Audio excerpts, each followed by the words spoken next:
우리 삶에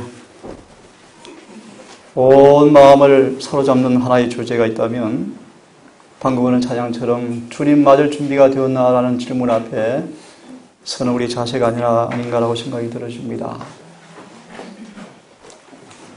예수의 초림을 맞이할 준비가 무엇인가를 알려서 그 준비한 자들만이 주님의 초림을 통해 주어지는 구원을 맛보았던 것처럼 이제 오실 주의 재림의 그날에 주님 맞을 준비가 필요한 의무가 무엇인가를 아는 말씀을 통해서 그 준비가 갖춘 사람만이 두 번째 오실 주의 재림을 맞이할 수 있다고 말씀 우리에게 이야기해 주고 있습니다. 아멘.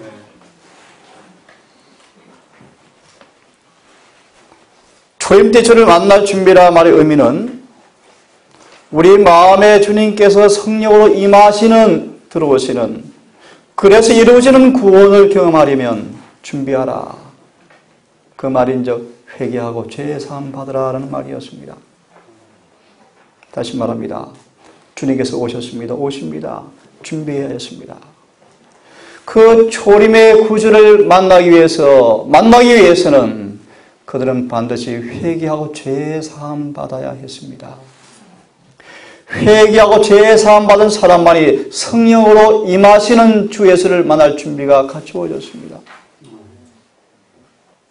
성경 말합니다. 오늘 한 번 기도처럼 너희가 회개하고 회심하여 죄 없음을 받아라. 그리하면 하나님 임재로부터 유쾌한 날이 올 것이요 그때 너희 죄들이 말소되리라. 20절 그때 정하신 구주께서 보내신 바 되시겠다. 다시 말합니다. 초림의 구주를 만나기 위해서는 회개하고 침례받아 죄 사함받는 것이었다면 재림의 구주를 만나기 위해서는 회개하고 살아있는 가운데 성화되어서 죄를 영원히 도말 받는 경험을 한 사람만이 예수의 재림을 만날 수 있다고 성경은 말합니다. 오늘 저는 사실은 우리 어르신들을 위해서, 연만한 분들을 위해서 예수의 생애를 좀 할까 하다가 조금 시간이 조금 걸릴 것 같아서요. 짧은 주제로 대신 말씀을 드리고 예배를 필요하려고 합니다. 하지만 중요한 주제입니다. 아주 깜깜한 밤중이었습니다. 열 처녀가 다 졸며 자는 시간이었습니다. 질문을 드려보겠습니다. 깜깜한 밤중에 신랑이 온다라는 소리가 외쳐졌습니다. 마태복음 25장에서 말씀하시는 그 밤중이란 말의 의미가 무엇입니까? 쉽게 하나 해석해 드립니다. 대부분 예수를 사랑하느라 구원한 대다수의 신자가 밤에 속해 있습니다. 어둠에 속해 있습니다. 다 졸며 잤습니다. 좀 더 쉽게 말하면 그 당시 천년기에 대한 그릇된 오해와 예수의 재림에 대한 그릇된 오해 때문에 마치 예수께서 오시지 않는 것처럼 세상에 푹 묻혀서 살아가는 때가 밤중이었습니다. 건너뛰어서 성경상 말씀을 드리면 예수의 재림은 한밤중에 오시겠다. 그 의미 가운데 하다가 정언을 보시기 바랍니다. 똑같습니다. 예레미야는 말하기를 열 처녀의 비유는 문자 그대로 다시 한번 반복될 것이다. 의미심장한 경고입니다. 아시는 것처럼 밤에 신랑이 온다 맞으러 나오라 했을 때 중요한 말씀 여러분 의미심장한 말씀이요. 그때는 더 이상 준비할 시간이 없었습니다. 다시 말합니다. 깜깜한 밤중에 신랑이 온다라고 외쳐졌을 때는 누가 준비되었는가 준비 안 되었는가 드러나는 시간이었고 준비할 시간이 없었다는 사실을 여러분 잊지 마십시오. 하나 말씀드리고 말씀을 드리려고 합니다. 우리에게 다시 신랑이다 맞으러 나오라 라는 그 소리가 언제 외쳐질까요? 그것이 바로 늦음의 성령 때입니다. 무슨 말인가? 늦음의 성령을 통하여 계시록 18장에 나오는 둘째 천사의 기별이 다시 마지막으로 외쳐지는 날이 온다면 저와 여러분들은 준비되어 있어야 합니다. 오늘 이 시간 우리의 소망 그리스도라는 제목으로 믿음으로 마음의 의에 대한 말씀을 좀 함께 문답시고 간략하게 정리를 좀 하고 예배를 마무리하려고 합니다. 조금 전 말씀처럼 밤중에 신랑이 온다라고 했을 때 맞으러 나간 열처녀의 모습 가운데 우리는 그분을 만나기 위해서 오늘 찬양처럼 주님 맞을 준비를 하기 위해서 그 본문의 말씀처럼 등에 기름을 준비하는 것이 무엇인가 알고 계시죠? 등에 기름을 준비한 사람만 신랑을 맞이했습니다. 뭘 의미합니까? 진리가 성령과 연합되어질 때 변화시키는 경험으로 우리 품성이 말씀과 조화되어지는 사람. 진리가 성령의 감동으로 깨달아지고 경험되어져서 그 진리가 나를 변화시키는 경험으로 증거되어서 내 삶이 말씀과 예수의 생애와 조화를 이루는 사람들, 일명 믿음으로 말미암아 의의 옷을 입은 사람들이 밤중에 신랑이 온다고 했을 때 신랑과 함께 혼인식에 들어갔습니다. 맞습니까? 그렇습니다. 결론 짓습니다. 주님 맞을 준비가 필요한 유일한 필수 불가결한 준비는 좀 어려운 표현으로 믿음으로 말하며 의를 체험해야 합니다. 쉬운 말씀으로 예수의 품성이 우리의 품성이 되셔야 합니다. 비결은 간단합니다. 바울처럼 빌립보 3장 20절 내가 자든지 깨든지 어떤 상황에도 내가 부끄럽지 않은 까닭을 내가 예수 안에서 발견되는 사람 되고 싶다. 마무리합니다. 예수를 맞을 유일한 준비를 좀 쉽게 말씀을 드리면 자든지 깨든지 죽든지 살든지 어떤 상황에도 여러분 속에 예수가 충만히 거하시는 사람입니다. 그리하여 우리 속에 믿음으로 거하신 그 예수님의 생각이, 그분의 마음이, 그분의 정신이, 그분의 사상이, 그분의 뜻이 내 것이 되어서 내가 산 것이 아니요 내 안에 예수가 사심으로 예수의 믿음을 통하여 내 삶에 예수가 나오는 그것이 예수의 재림의 유일한 준비입니다. 그런 의미에서 소지를 나누어서 한 번씩 정리를 좀 하겠습니다. 하늘에 가는 유일한 조건은, 영생 얻는 유일한 조건은 여러분 속에 예수님 안에 준비된 그 의가 우리 속에 있는가 없는가 여하에 달려 있습니다. 좀 쉬운 말씀 다시 드리면 요한일서처럼 내 삶 속에서 구주께서 행하셨던 그 사랑이 내 안에 있는가 없는가 합니다. 어렵게 말씀드리면 계명대로 사는가 같은 의미입니다. 그럼 첫째, 여러분 의가 무엇입니까? 내가 의를 입었습니까? 의를 체험하셨습니까? 우리 속에 이 의가 있으십니까? 정말 밤중에 신랑이 온다고 말씀했을 때 의의 옷을 입은 처녀로 우리가 서 있습니까? 이사야 51장 7절을 보시면 의를 아는 자들아 마음에 율법이 있는 자들아 라고 말하고 있습니다. 곧 여러 성경 구절이 많지만 이 구절로 정의를 내립니다. 의가 뭔가? 율법이 의입니다. 다시 결론 드리면 예수의 재림을 맞이할 준비를 하기 위해서는 예수 안에는 그 의가 그분의 품성이 내 의로 있어야 한단 말의 의미는 뭐냐면 내 삶이, 내 마음이, 내 생각이 율법과 뭐요? 조화되었는가? 그 의미입니다. 의는 거룩한 것입니다. 진짜 의가 되지 않은 사람들은 하나 소개합니다. 입 밖으로 거룩하지 못한 말이 안 나옵니다. 성경 말하기를 이들은 입에 거짓말이 없고 흠이 없다. 입이 거룩하다. 이사야가 입술로 봉사하는 주의 선지자로 부름받은 이사야가 지성소의 계시를 바라본 다음에 충격을 받고 내 말에, 내 입술에 죄가 있구나, 흠이 있구나 깨닫고 충격을 받고 회개하자. 하늘의 핀 숯불이 천사를 통하여 이사야 혀에 대자 입이 깨끗해졌다. 그런 말씀 알죠? 한마디로 입이 성화되었다. 의는 거룩한 것입니다. 의가 내재된 사람은 더러운 말을 하지 않습니다. 더러운 말 하나 소개해 드릴까요? 더러운 말이 무슨 말인지. 더러운 말이 뭔가? 신성의 원칙에 위배되는 모든 것이 더러운 말이다.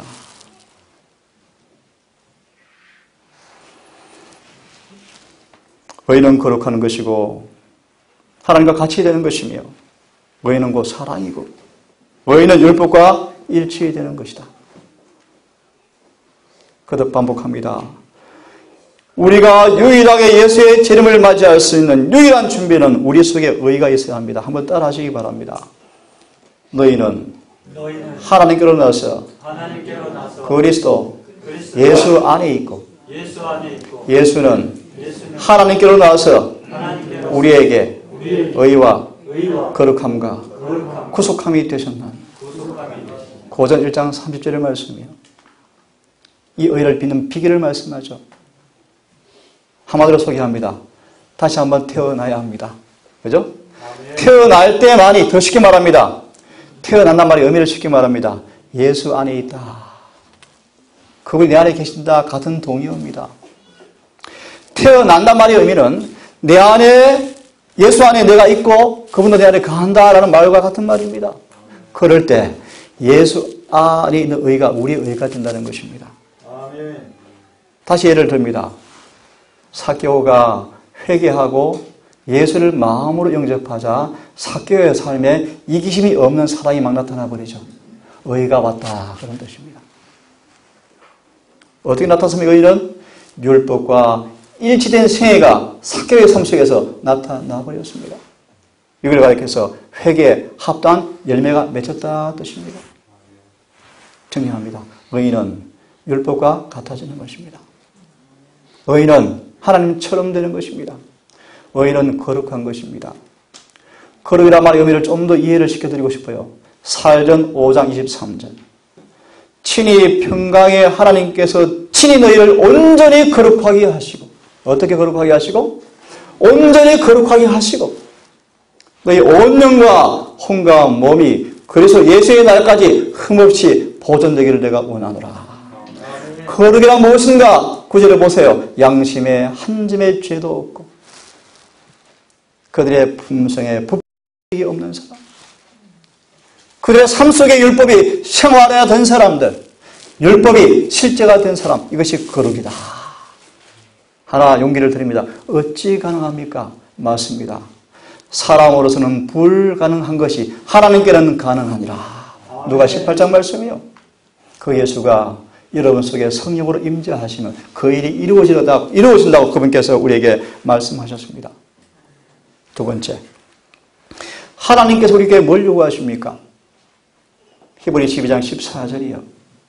모든 사랑과 더불어 화평함과 거룩함을 쫓으라. 이것들이 없이는 아무도 저를 보지 못하리라라고 말씀하십니다. 의가 무엇인가를 말씀드렸습니다. 거룩한 것입니다. 거룩이 무엇인가를 말씀드렸습니다. 양심에 죄 한 점도 없는 사람, 그의 품새에 부패 흔적이 없는 사람, 삶이 율법과 조화된 사람, 이것이 의입니다. 주님 우리에게 뭘 요구하시는가? 히브리 12장 14절이요. 아무도 거룩함이 없이는 주를 보지 못한다. 주님 우리에게 거룩함을 요구합니다. 초계문집에서 71페이지 말씀에서 이렇게 말하죠. 반드시 기억하자. 거룩한 자 외에는 아무도 주를 보지 못한다는 사실을 기억해라. 우리는 거룩하게 되어야 합니다. 의로워져야 합니다. 하나님께서는 그의 모든 백성들 앞에 순종, 곧 계명에 대한 완전한 순종을 요구하신다. 그분은 과거와 마찬가지로 지금도 하늘에 가는 유일한 자격으로 완전한 의를 요구하신다. 이거는 이론의 여지가 없습니다, 여러분.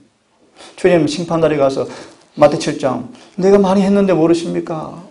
선자였고 목사였고 선교사였고 봉사는 많이 했습니다. 주님 같이 부흥했고 다 했지 않습니까? 왜 모르십니까? 성경 말합니다. 불법을 행하는 자들아 내게서 떠나가라.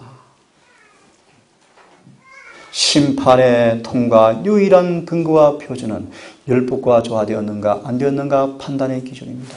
아멘. 거듭 강조하면 주님 우리에게 거룩함을 요구합니다.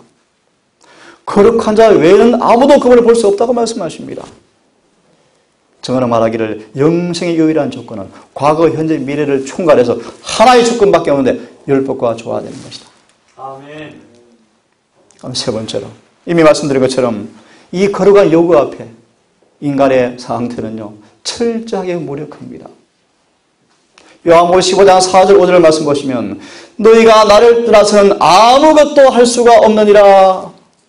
소망은 말씀하시기를 예수를 통하여 말미암지 않고는 단 하나의 죄도 이길 수가 없다. 하지만 너희가 내 안에 내가 너희 안에 거하면 기도하라 구하면 구하는 대로 다 이루리라. 아멘. 내가 너희를 거하고 내 말이 너희 안에 거하면 모든 기도가 응답된다. 아멘. 라고 성경은 약속을 하셨습니다. 다시 부언하면 우리의 무력감은 무엇입니까? 로마서 3장 10절이요 잘 아시죠? 기록된 바 의인은 한 사람도 없나니 전혀 없나니. 이 말을 많은 사람은 거짓된 해석을 하지만 시간이 없고요. 예수를 떠나서는 아무도 의의를 가질 수가 없습니다. 아멘. 한 사람도 예수를 통하지 않고서는 의롭게 될 수 없다는 사실이 로마서 1장 19절과 21절에서 증명되었습니다. 예수 안에 있지 아니하면 모든 사람은 율법 앞에 다 정죄받습니다. 입증되고 판명되었습니다. 전부 죄인입니다. 죄의 종에 헤어나올 수가 없습니다. 인간 스스로의 힘으로는 누구도 거룩한 표준에 도달할 수가 없습니다. 들어보시겠습니까? 인간은 아무도 탁월한 권리처럼 거룩함을 물려받을 수 없으며 어떤 방법을 구상하더라도 하나님께 충성할 수가 없다. 예를 들면요. 여러분 스스로도 절대로 스스로의 힘으로 주님을 찾을 수가 없는 사람들이에요. 그죠? 인간은 우리의 구원에 있어서 인간이 내 구원 자체를 이루는 일에 있어서는 아무것도 할 수가 없습니다. 한번 오해는 하지 마세요. 내 구원을 이루는 일에 있어서는 인간이 아무것도 할 수 없지만 구원을 해 주시는 그분의 역사하심에 할 일은 많습니다. 아멘. 이거는 또 착각하시면 안 돼요. 예를 들면 성령으로 금가실 때 아멘하고 순종하셔야 합니다. 아멘. 죄가 드러날 때 고백하고 헌신하셔야 합니다. 아멘. 맞습니까? 하지만 그것이 우리를 구원하는 게 아니에요. 그렇게 할 때 그분께서 우리를 뭐 하십니까? 구원을 이루시죠. 아멘. 오해하지 않기를 바랍니다. 오직 우리가 전적인 무력함을 깨닫고 모든 자신의 신뢰를 포기하고 능력을 굳게 붙잡아야 한다. 오늘 우리 박자매님의 간정, 참 정직한 간정 감사합니다. 미안합니다. 대부분 그렇습니다. 자신의 의에 살아갑니다. 이것이 내 의인지 아닌지 언제 압니까? 주님께로부터 받은 의인지 내 의인지 내 착각인지 교만인지 내 자존심인지 내 잘못에 사는지 언제 압니까? 저번의 말씀으로 인용해 드리겠습니다. 햇빛이 쨍쨍 비치니 물감을 잘못 들이면 밑감이 뭐한다? 색이 바래져 버린다. 다시 말합니다.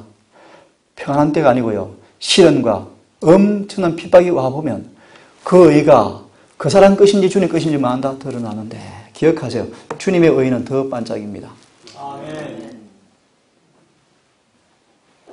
또요. 옷가을요. 요즘으로 한 세탁기 넣어보면 안다. 물감이 배어나오면 그건 가짜의다. 또요. 뭐 해보면 당겨보면 안다. 낡은 흥급에 새 흥급을 키운 사람들은 찢어진다. 무슨 말이에요? 지금은 잘 모릅니다. 너무 착해. 봉사 너무 잘해. 너무 잘해. 그런데요. 시련이라는 그 당기는 힘이 올 때 자아가 드러나고 이기심이 드러나고 그렇죠?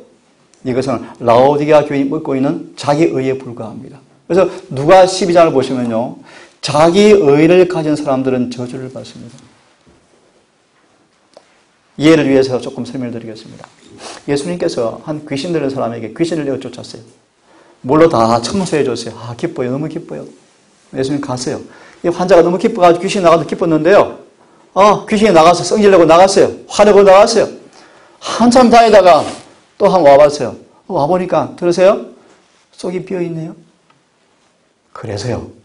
7 귀신을 데리고 들어갔습니다. 이게요. 유대교회 상태고 대림교회 상태예요. 진리를 알기는 아는데 때때 은혜를 받기는 받는데 우리 속에 주님이 안 계셔서 은혜가 없어요. 때도 은혜 받을 때는 마귀가 좀 나간 것처럼 보여요. 조금 바뀐 사람들이요. 근데 완전한 자아 굴복을 통하여 끊임없이 지속적으로 주님께서 우리 안에 거하지 않자 이전보다 더 나쁜 상태가 되는 게 재림 교인들이래요. 저를 포함해서 여러분, 앞으로 가장 악독하게 우리를 집어넣고 핍박할 사람이 우리 회중에 있습니다. 슬픈 예언이요, 슬픈 예언. 우리 유일한 희망이 무엇입니까? 로마서 5장 18절 19절처럼 죄가 사망 안에서 왕노릇하여서 우리가 원치 않지만 마음으로 원이지만 늘 육신의 죄 법에 끌려서 죄를 행하여 공고한 상태에 빠질 수밖에 없는 처절한 죄의 종이었지만 하지만 이제 죄가 우리를 지배해서 죄 아래서 지배했던 것처럼 죄라는 이 존재보다 마귀의 존재보다 훨씬 강한 훨씬 능력이 많으신 아니 비교가 불허한 은혜와 의가 예수께로부터 우리 안에 들어가버리면 죄는 추방되어지고 의가 우리를 지배해서 우리는 계명을 지키는 것이 가능하게 되었다. 아멘. 이 방법이 나타났습니다. 의가 무엇이며 그러면 요구는 무엇인가? 거룩함인데요. 우리 무력 가면 철저하게 누구도 스스로 걸어갈 수가 없는데 방법이 나타났습니다. 우리 안에 은혜가 의를 가지고 들어오면 더 쉽게 말 성령이 임하시면 우리가 절겨 율법에 순종이 되어진다. 아멘. 주님께서는 인간을 위해서 이런 무력한 인간을 위해서 준비해 놓으신 것이 있다. 예수 안에 의가 준비되어 있다.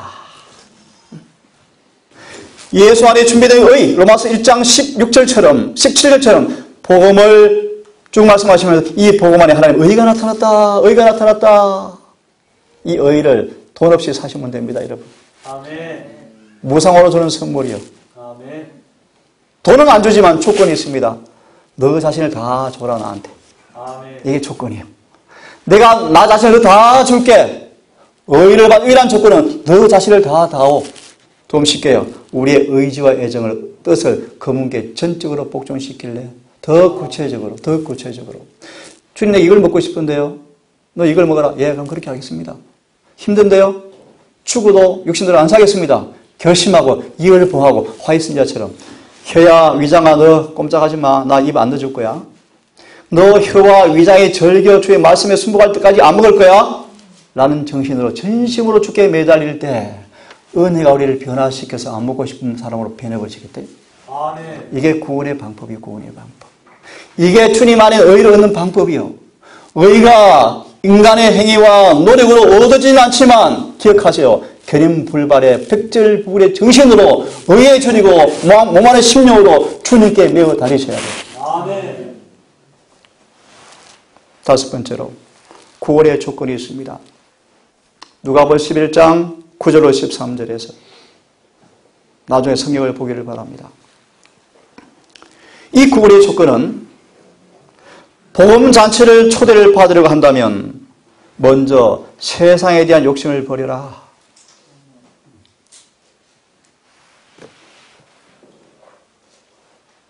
그리고 주님의 의를 받는 유일한 소원을 그의 삶의 한 가지 목적으로 삼아야 한다. 아침에 앤님 자매가 그것까지 얘기했죠. 아시아 인사. 사사기 7장 4절에 예언하시는 말씀이에요. 목적이 단일해야 한다. 한 가지에 집중돼야 한다. 그렇죠? 목적의 단일성. 하나님께서 군사를 모집하실 때, 기돔 군사를 모집하실 때 몇 명을 추렸습니까? 300명. 왜 추렸습니까? 그 사람 안에 주님께서 마음대로 쓸 수 있는 사람이 있어. 무슨 말인가? 주님께 충성하는 사람들. 마음이 갈리지 않은 사람들. 예를 하나 들면, 이스라엘 전쟁 때, 전쟁이 일어나면은 이스라엘은 예외 규정을 주었죠. 결혼한 신혼부부나, 뭐가 있으면, 왜 예외시켰습니까? 왜 제외시켰습니까? 전쟁은 마음이 다른 데 가니까요. 다시 말합니다. 우리가 구원을 받은 유일한 조건으로 말씀하시기를, 예언신과 성경 말하기를, 의에 줄이고 오만의 심령으로 먼저 나라와 의를 구하는 것이 첫째가 되어야 한다. 아멘. 바울의 말을 빌리면요, 모든 걸 배설물을 여기고 의를 얻는 것에 전심을 다해서 매 순간 즐겨 자신을 드리지 아니하면 이 의를 얻을 수 없다. 이것이 영생의 조건이다. 여섯 번째로 조금 돌아와 다시 한번 정리합니다. 이 의를 어떻게 얻을 수 있는가? 첫째, 회개하라. 사도행전 2장 38절의 말씀이요. 잘 아시죠? 너희가 돌이켜 회개하여 죄사함 받으라. 죄사함 받은 것을 침례하면 성령을 선물로 주겠다. 우리 속에서 죄가 제거되어지고 죄가 용서되어지고 비로소 성령이 임하실 때 의가 우리 안에 전가되어지는 거예요. 이게 칭의입니다.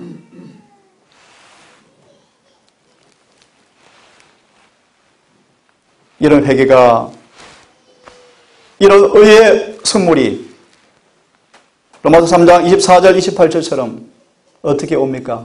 믿음으로 이르러 옵니다. 어떤 믿음이죠? 어떤 믿음으로 우리가 죄를 회개하고 용서받고 의로워지죠? 성령을 선물로 받죠? 정의계단 153페이지를 인용합니다. 말씀을 믿을 뿐 아니라 말씀 앞에 우리 의지와 애정을 드려야 한다. 아멘. 즉 마음을 바치고 온 애정을 그분께 두는 것이 신앙이다. 이런 신앙은 이런 사랑으로 행하고 우리 마음을 성결하게 만들어준다. 그래서 믿음으로 말미암아 의요. 믿음, 우리 의지와 애정을 주님께 바칠 때 사랑이 내 안에 들어와서 나를 뭐한다? 변화시켜버린다. 의롭게 만든다. 뜻이요. 믿음으로 말미암아 의라는 뜻이요.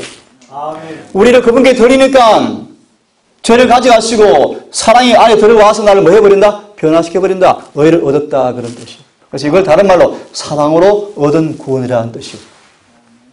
이게 오늘 우리 공부 자랑 우리 박은신 자매 읽었던 변화로 은혜로 변화됨. 한 말씀의 문장이 기억이 납니다. 하나님의 성령께서 보이지 않는 손이 사도 요한의 품성의 변화를 일으켜주는 은혜를 날라다 주었다. 아멘. 요한의 영혼의 성산이 매일 심부름, 천사들이 성령께서 심부름꾼 끊임없이 우리 안에 예수의 의를 계속 왜 날라주었습니까? 사도 요한은 들어보실래요? 구주와 같아질 때까지 그분을 계속 바라보았다. 아멘. 끊임없이 의해주는 마음으로 끊임없이 기도하고 자신의 품성의 경험을 주님과 비추어서 가슴을 치며 하나님 성질 못됐네요. 내 성질이 정말 못됐네요. 고쳐주세요. 고쳐주세요. 기도로 씨름하고 구했습니다. 이게 의해주는 모습이요. 그 요한이요. 큰 예수를 책으로 닮아버렸습니다. 책으로. 하나 조금 다른 말씀을 드립니다. 요한계시록은 목적이 하나 있습니다. 사도 요한 같은 사람 만들어내는 것입니다. 아멘. 제 말이 예리신 나와 있어요. 사도 요한은 정말 거룩한 자가 되었습니다. 그것이 요한계시록을 보관한 사람들의 표상이고 목표가 되어지고 요한계시록을 통해서 만들어지는 인물의 샘플이 사도 요한이요. 그는 성화된 사람이었습니다. 그죠? 성화된 사람이었고요. 그는 죽기 직전에 살아있는 가운데 부활한 구주를 눈으로 목대하고 밤모섬에서 그분과 대화한 사람이 사도 요한이에요. 그죠? 사도 요한이 참 얼마나 놀랄까요? 그죠? 12 제자 가운데 가장 어린 아이였지 않습니까? 하지만 예수를 최고로 사랑하였고 최고로 사랑하였고 마침내 들어보실래요? 나를 사랑하는 자를 내가 사랑하리라. 그런 뜻이에요. 뭔 뜻인 줄 아세요? 정말 구주께로 흘러온 사랑에 반응해서 요한이 더 그분을 사랑하니까 또 그분을 뭐 하십니까? 더 사랑해버려요. 사랑이 자꾸 어떻게 되어집니까? 이런 말이요. 성화는 그분과 깊은 교제의 결과이다. 그런 말이에요. 요한은 그분과 계속해서 교제했어요. 밤낮으로 그분을 바라보고 묵상하고 이야기하고 살았어요. 로마서 4장 6절에서는 우리가 이렇게 말합니다. 행한 것이 없이 경건치 않은 사람들을 어렵다 하시는 그분에게 의를 받는 것은 다윗이 경험한 놀라운 축복이었다. 우리가 과거에 저질러놓은 수많은 죄에 대해서 속하기 위해서 용서받기 위해서 한 것이 아무것도 없는 빚쟁이밖에 없죠. 우리가 과거에를 돌이켜보면 다 죄밖에 없는데요. 이런 우리를 의를 처음 주실 때 아니 성화도 마찬가지예요. 이것은 오직 전적으로 믿음으로 이루어지는 하나님의 선물입니다. 여기서 하나 짚고 넘어갑니다. 로마서 1장 6절, 7절, 16장 24, 5절에서 복음이 내 안에 경험되기 위해서는, 다시요, 의가 경험되기 위해서는 오직 믿음과 순종으로 이루어진다. 이 말의 의미를 설명해 드려야 되겠어요. 로마서 4장 6절에서 경건치 않은 사람들이 믿을 때 어렵다 하시는데 오직 믿음으로 의로워집니다. 그게 무슨 뜻인가를 말씀드리겠습니다. 믿어 순종 관계를 말씀드릴게요. 이게 무슨 뜻인가? 이런 뜻입니다. 창세기 3장 5절의 주석이죠. 우리의 의지를 전적으로 그분의 뜻에 굴복시키는 믿음. 이걸 가리켜서 성경은요, 믿음의 행위다라고 설명해요. 믿음의 행위. 믿음의 행위가 순종이에요. 다시 말합니다. 말씀을 지적으로 동의만 하는 것이 아니라 그 말씀 앞에 뭐 하는 거예요? 우리 의지를 굴복시키는 거예요. 좀 더 구체적으로요. 우리 아주 자꾸 미운 원수요. 성령은 속삭입니다. 사랑하라, 사랑하라. 끊임없이 속삭여요. 기만 안 닫으면요. 그러면요, 하나님은 사랑이 안 가는데요. 어떻게 하셔야 돼요? 잘 안 됩니다. 어떻게 하셔야 돼요? 적은 대로 말합니다. 마음을 찢는 회개를 통하여 금식하면서 그 사랑할 수 있도록 해달라고 기도하셔야 돼요. 아멘. 그게 의를 구한다 뜻이요. 그런 믿음으로 우리 의지를 끝까지 그분의 말씀 앞에 굴복하기로 동의하고 그렇게 행할 때, 행한단 말이 무슨 말인지 아시겠죠? 계단을 무릎을 올라가는 것입니까? 아니에요. 끊임없이 내 의지를, 내 성향을 성령께 뭐 하시라는 것입니까? 복종시키라. 마무리 순종이라는 것은 첫째, 우리 의지를 그분께 연결시켜 드리는 것입니다. 그러면 소망이 이런 말씀이에요. 우리의 마음을, 우리 의지를 그분께 드리면 그분께서 우리의 의지를, 우리의 마음을 당신의 마음으로 간주하시고 섞으셔서 당신의 일을 행해 주시겠대요. 이게 빌립보서 2장 12, 13절이에요. 너희가 절겨 나를 완악하게 거역하지 아니하고 절겨 순응하면 너 안에서 내가 일을 하고 싶은데 조건이 있다. 너 뜻을 나한테 따오. 그게 빌립보 2장 13절의 말씀이에요. 우리 안에서 역사하사 자기가 원하는 것을 행하기도 하시고 원하기도 하시는 분이신데 우리에게 내가 너를 변화시켜줄게. 변화되고 싶어요. 라는 소원도 그분이 만들어줘요. 다시 한번 우리 속에 변화되고 싶어. 의롭고 싶어. 이 마음도 누가 주셔요? 예수님이 주셔요. 그리고 주실 때 그 소원을 이루어주신 분도 그분이신데 조건이 있어요. 그 조건에 우리가 응하셔야 되는데 그 하나가 뭔가 우리 속에 있는 성령을 슬프게 하시면 안 돼요. 근심시키지 마셔야 돼요.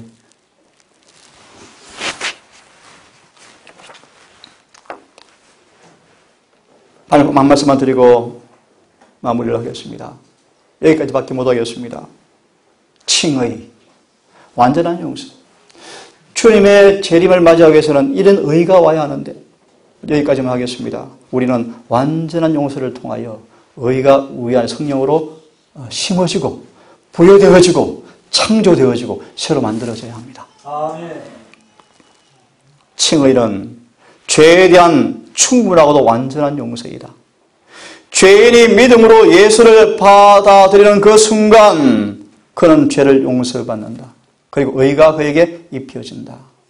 정리하면 입혀진 경험이 있기를 간절히 바랍니다. 입혀졌는가? 쉽게 더 말씀을 드립니다. 입혀진 사람들은 매 순간 그들의 뜻이 주님의 뜻에 절기가 승복되어지는 사람이에요. 아멘. 그게 입혀졌다 뜻이요. 입혀진 사람들의 생각은 끊임없이 그분과 자꾸 조화되어져요. 신령한 생각, 거룩한 생각, 고사한 생각으로 자꾸 생각이 끌려가요. 예를 들어서 타일을 볼 때 사랑이 식어지는 옛날 시험거리가 기억날 때 즉시로 생각을 잘라버리고요. 주님의 생각으로 딱 받아들여버려요. 생각이 더 고상해지고요. 그를 보면서 측은한 생각, 안타까운 생각, 너무 애석한 생각, 기도하고 싶다, 도와주고 싶다, 어떻게 할까 주님? 이런 생각으로 바뀌어 꼴찌어는 사람들이 의를 입은 사람들이에요. 여기까지 해야 되겠습니다, 여러분. 주님 만날 준비가 되었나요? 주님 맞이할 준비했나요? 우리는 의를 옷 입으셔야 합니다. 오늘 할 시간이 없지만요. 옷 입을 뿐 아니라 과업이 있어, 과업이. 그 옷을 지켜 더럽히지 말라고 주님께서 권고하십니다. 아멘. 사랑하는 우리 동산 식구 여러분, 우리 가족 여러분, 의심할 여지 없이 분명히 확실히 하늘이 정한 때가 되어지면 예수님 반드시 재림하실 것입니다. 아멘. 사실은 재림이 문제가 아니고요. 우리 앞에는 늦은비가 지금 아주 박도했어요. 저는 그게 느껴져요. 두렵습니다. 이 교회를 보면 확실해요. 성령이 임할 때가 되었어요. 다르게 말씀드려 주님께서 이 교회를 그냥 안 두셔요. 이 교회를 정결케 하실 거예요. 예레미야를 보시면 이런 말, 예레미야를 연구해 보시면요. 주님께서 반드시 하시는 것이 한 가지가 있대요. 쉽게 말합니다. 교회를 요 모양 요 꼴로 안 두시겠대요. 반드시 정결케 하시겠대요. 그 수단이 구약에서는 전쟁. 시련을 통해서 포로로 끌려가요. 그때 두무리로 딱 나는 거죠. 우리에게는 이럴 효험령이요. 그때 오기 전에 여러분 준비되십시다. 아멘. 아버지, 사도 바울을 사로잡았던 한 가지 목적, 믿음으로 오이롭게 되는 그 놀라운 갈망이 우리 안에 있게 해주시고, 바울처럼 동일한 아름다운 순종의 부분을 따라서 자아가 죽고 자아가 사라져버리고 주님께서 충만으로 살았던 그 놀라운 경험을 통하여 바울이 예수님처럼 되었던 것처럼 우리 삶에도 동일한 은혜를 따라서 이 놀라운 복음이 산실제 해 주시옵소서. 서로 마귀에게 맞아서 상처받은 우리 모두 상처받은 서로를 바라보며 사랑으로 하나가 되게 하시고 모두가 다 상처가 난 모습으로 이 남은 길을 걸어갈 수 있기를 소원합니다. 이 교회를 불쌍히 여기시고 진정으로 각자 회개하는 경험을 통하여 우리가 사랑으로 하나가 되게 도와주어서 이 좁은 어려운 길을 넉넉히 권고하며 위로와 안위를 통하여 이 길을 함께 걸어갈 수 있도록 인도해 주시옵소서. 예배를 마무리하며 나와 안식일에 거룩한 시간을 보낼 때 우리 모든 삶의 행동, 우리 반경 안에 성령께서 개입해 주셔서 아버지께 예배드리는 오가 되게 하시고 우리 모든 삶의 주 앞에 간합되어지는 의로운 제사가 될 수 있도록 인도해 주시옵소서. 이 모든 말씀을 우리를 사랑하시는 예수님의 이름 의지하여 간절히 기도 올리옵나이다.